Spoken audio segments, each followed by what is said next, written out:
96 ఏండ్లకు వచ్చింది గుర్తింపిగో గీ అమ్మకు. సెంటర్ సర్కార్ పిలిచి పద్మశ్రీ అవార్డు ఇచ్చింది. ఈ పండు ముసలమ్మ పేరు దొడ్డ బాలప్ప షిల్లె క్యాతరా అంట.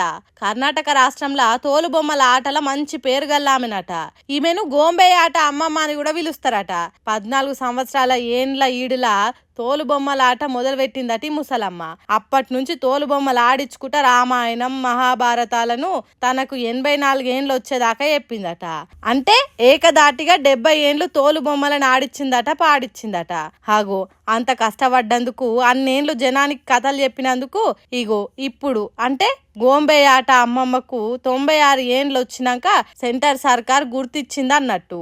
అట్లా గుర్తించి పద్మశ్రీ అవార్డు ఇచ్చినందుకు ప్రధానమంత్రి మోడీ తానికి పోయి దండాలు పెట్టింది. తర్వాత రాష్ట్రపతి ద్రౌపది ముర్ము దగ్గరికి పోయి అవార్డు తీసుకోవాలి గాని ఈ ముసలమ్మ నడవలేని తిప్పల చూసిన రాష్ట్రపతి మేడమే ఈ పండు ముసలమ్మ దగ్గరకు వచ్చి అవార్డు చేతికిచ్చింది. ఆడున్నోళ్ళంతా సప్పట్లు కొట్టిండ్రు. ఇక్కడి వరకు మంచిగానే ఉన్నది గాని ఇంత పెద్ద మనిషి పండు ముసలమ్మ తన దగ్గరకు వచ్చి దండం పెట్టినప్పుడు మోడీ అమిత్ షా లేచి నిలబడి గౌరవం ఇయ్యాలే కదా, కానీ కాసింత కూడా నిలబడలేదు అని కొందరు తప్పు పడుతున్నారు. రాష్ట్రపతి మేడం అసోంటిది ముసలమ్మకి ఎదురొచ్చి మరి అవార్డు ఇచ్చింది. అసోంటిది వాళ్ళు కొద్దిగా నిలబడితే ఏమైంది అని అంటుర్రు. ఆ ముచ్చట పక్కకు పెడితే కష్టపడి పని చేసుకుంటూ పోతే గుర్తింపులు అవార్డులు వాటంతట అవే వస్తాయనేది దేశానికి సందేశం ఇచ్చినట్టు చేసింది ఈ ముసలమ్మ.